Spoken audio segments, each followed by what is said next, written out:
हिंदी में देखिए,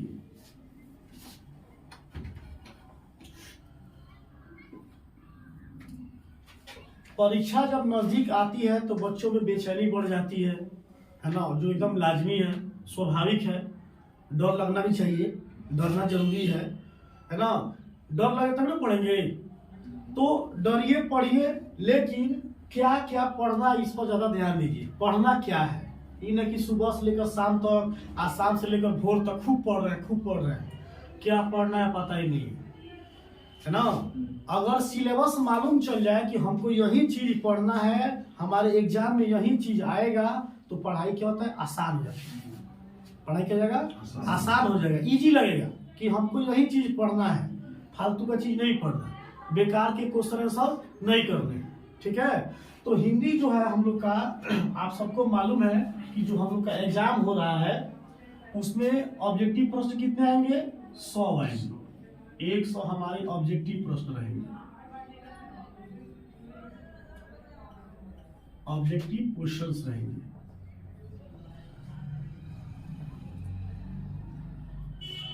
अब 100 ऑब्जेक्टिव क्वेश्चन रहेंगे, तो इसमें ये देखना है कि बुक से कितना रहेगा, ग्रामर से कितना रहेगा।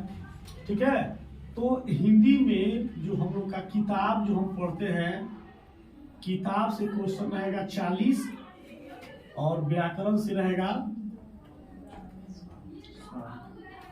व्याकरण से रहेगा हमारा, किताब से 40 और व्याकरण से 60 रहेगा। ठीक है, किताब 40 और व्याकरण 60। आप व्याकरण खूब बढ़िया से पढ़ लिए, तभी कहीं ना कहीं आपको कंफ्यूजन होता है और आप उसको गलती कर देते हैं। तो मेरा फॉर्मूला ये है कि आप किताब को ज्यादा से ज्यादा पढ़ें। बुक का जो क्वेश्चन होता है ना, उसका ज्यादा पढ़ेंगे। क्या है कि बुक में ज्यादा लफड़ा नहीं है, उसमें भूलने वाली कोई बात नहीं है, कंफ्यूजन वाली कोई बात नहीं है ना। उसने कहा था कहानी कब प्रकाशित हुई थी, 1915 में, एकदम कंफर्म है। लेकिन कोनो संधि आ जाए, कोई समास आ जाए, ठीक है, तब क्या होता है, दिक्कत होता है। कोई संधि या समास में दिक्कत हो जाए, कौन सा कारक चिन्ह उसमें दिक्कत हो जाए, लेकिन बुक वाला में दिक्कत आपको नहीं होता है। ठीक है, तो बुक वाला जो भी है, आपको बुक वाला ही एकदम खूब बढ़िया से पढ़ लेना है। बुक वाला खूब अच्छा से पढ़ लीजिए। इससे फायदा क्या होगा कि मान लीजिए 40 को क्वेश्चन बुक से आ रहा है, खूब हार्ड एग्जाम लेगा तो वो आपका 30 को 35 को लड़ जाएगा, अगर बुक बढ़िया से पढ़ के जाते हैं तब। और बाकी जो 15-20 क्वेश्चन बच गया, आप इतना बुड़बक भी नहीं है कि 15-20 क्वेश्चन आप ग्रामर से नहीं बना पाएंगे, आराम से बन जाएगा। ठीक है, तो ये व्याकरण ऑब्जेक्टिव क्वेश्चन में आपको बुक वाला पर ज्यादा ध्यान देना है। बुक वाला जो ऑब्जेक्टिव है उस पर ध्यान ज्यादा देना है, और व्याकरण को थोड़ा सा क्या करना है, पढ़ लेना है बढ़िया से। अब देखिए सब्जेक्टिव की जहां तक सवाल है, तो सब्जेक्टिव में हम देखिए क्या क्या करने वाले हैं। हमारा ये हो गया आपका सब्जेक्टिव। सब्जेक्टिव कितना होता है, 50 का होता है, और यह दोनों मिलके यहाँ 40 और 60 कितना हो गया, 100। 100 में कितना बनाना होता है, 50 को बनाना है, और 50 को क्या करना है, छोड़ देना। 100 में 50 चुन के बनाना है, काफी अच्छा अवसर है। ठीक है, क्योंकि 100 प्रश्न में से आपको 85 को चुनना है। उसमें आपको बता दिया गया कि बुक वाला ज्यादा पढ़िए, बुक वाला एकदम कंफर्म कर लीजिए, है ना, कि 40 में कम से कम 35 को, 38 को, 30 को आपका आ जाए, और बाकी जो बचता है ग्रामर से पूरा कर लीजिए। अब सब्जेक्टिव में आएंगे तो इसमें सबसे पहला क्वेश्चन होता है निबंध। सबसे पहले क्या होगा, निबंध आपका 8 नंबर का आता है। अब निबंध तो रटने वाली चीज है नहीं कि आप ले लेंगे और लगेंगे रटने निबंध। निबंध को देखिए कि किस विषय वस्तु पर निबंध दिया गया है ना, और बुक में उसके बारे में पढ़िए। होली है तो उसके बारे में पढ़िए कि होली क्यों मनाते हैं, हिरण्यकशिपु कौन था, प्रहलाद कौन था, होलिका दहन क्यों करते हैं। ठीक है, जिस विषय वस्तु पर दे उस विषय वस्तु को केवल पढ़िए, दिमाग में अपने रखिए कि कौन कौन सी घटनाएं उसमें होती हैं, कौन कौन सी क्रियाएं हम लोग करते हैं। ठीक है, निबंध के बाद दूसरा नंबर आता है व्याख्या करने के लिए।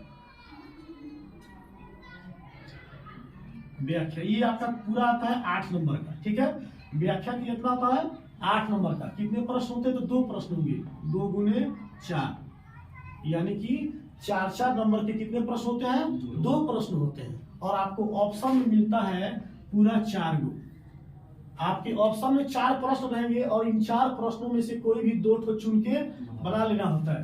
अब इसमें कंडीशन क्या है कि जो आपका कविता है, कविता से 2 प्रश्न रहेगा और जो आपका कहानी वाला सेक्शन है एक से 2 क्वेश्चन रहेगा। 2 क्वेश्चन गद्य खंड और पद्य खंड है ना, ये दोनों में से 2 क्वेश्चन रहेगा। तो आपको करना क्या है, मन कर तो दोनों कविता वाला ही बना लीजिए या मन कर तो दोनों कहानी वाला ही बना लीजिए, चाहे मन करते एगो इसमें से और एगो इसमें से बना लीजिए, कोई जोर जबरदस्ती नहीं है। व्याख्या 8 नंबर का है, 4 प्रश्न रहेंगे, चारों में से कोई भी 2 आप बना सकते हैं। सवाल नंबर 3 में देखिएगा, तो इसमें आता है आपका पत्र या आवेदन। पत्र या आवेदन कितने नंबर का? 5 नंबर का।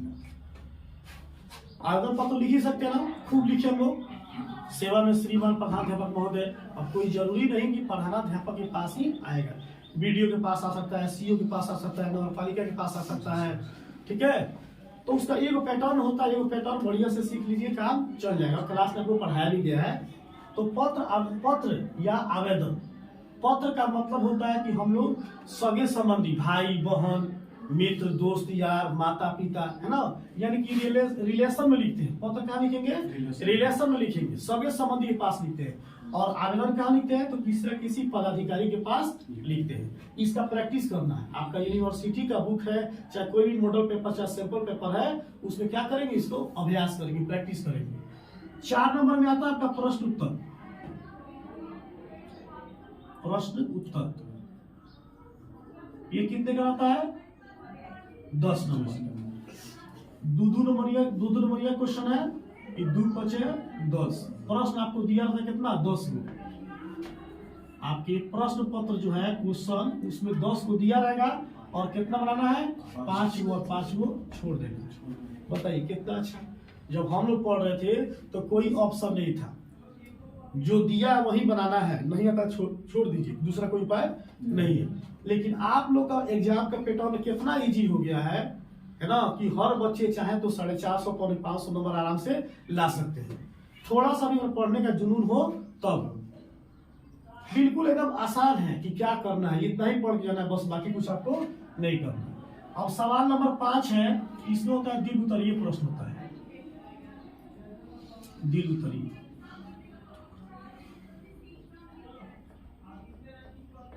यह आता है आपका 15 नंबर का।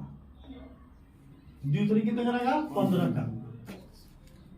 3 बचे 15। 3 सवाल आपको क्या करना है? बनाना है। सवाल दिया रहेगा 6 गो और बनाना है 3 गो।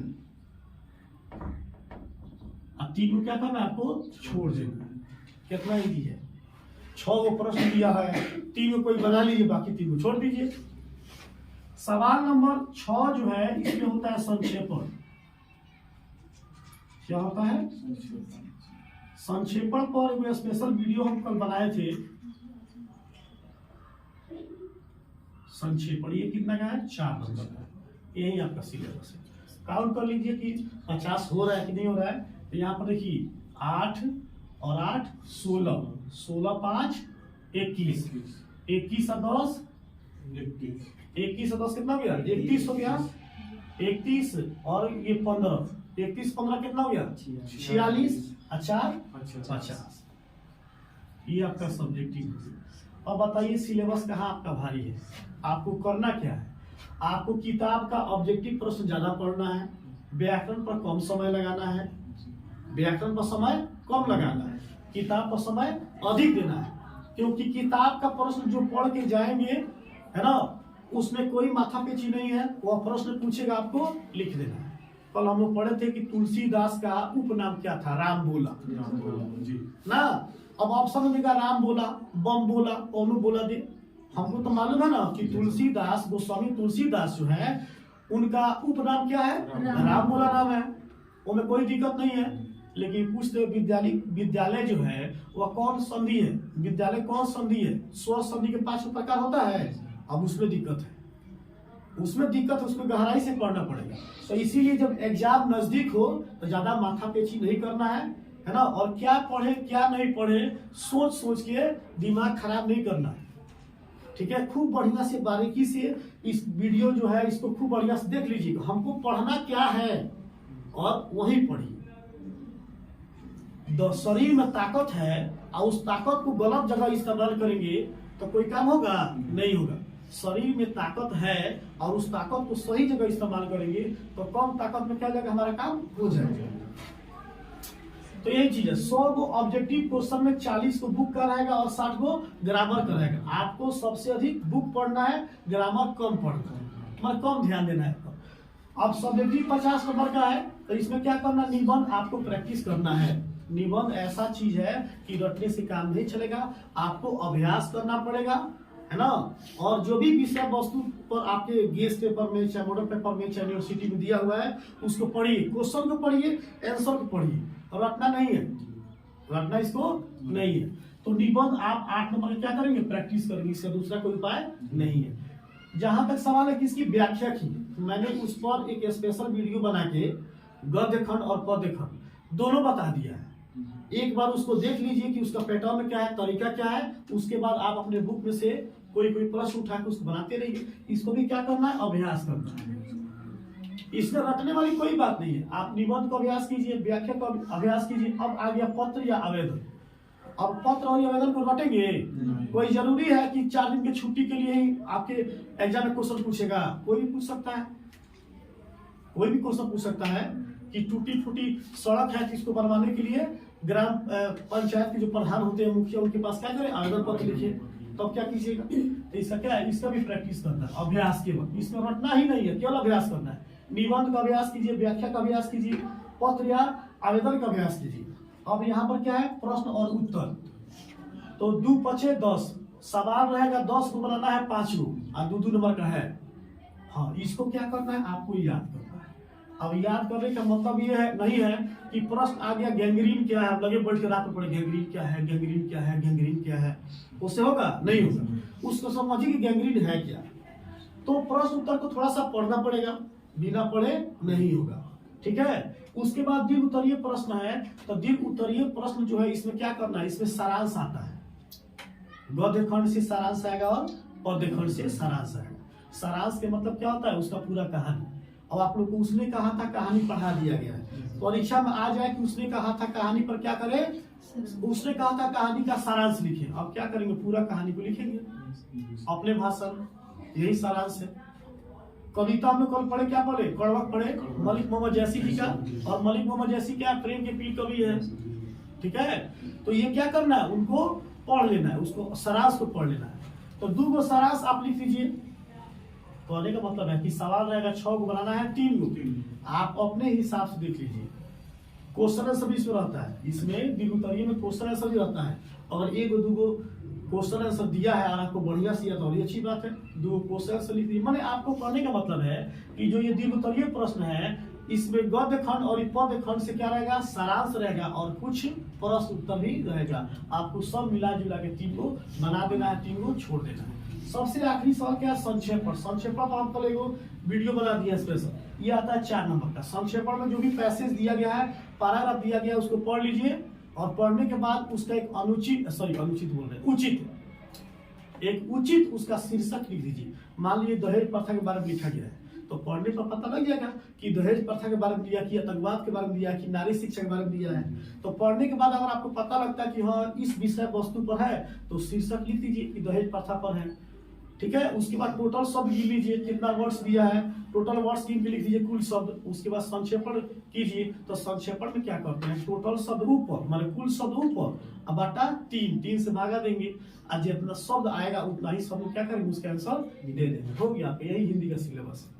ज्यादा माथापेची करने की आवश्यकता नहीं है। आप यही प्रैक्टिस कीजिए, निबंध का प्रैक्टिस कीजिए, व्याख्या कीजिए, पत्र या आवेदन लिखिए, क्वेश्चन आंसर को याद कर लीजिए, दीर्घ उत्तरीय प्रश्न है इसको भी आप थोड़ा सा पढ़ लीजिए, और संक्षेपण का भी प्रैक्टिस कीजिए, ठीक है।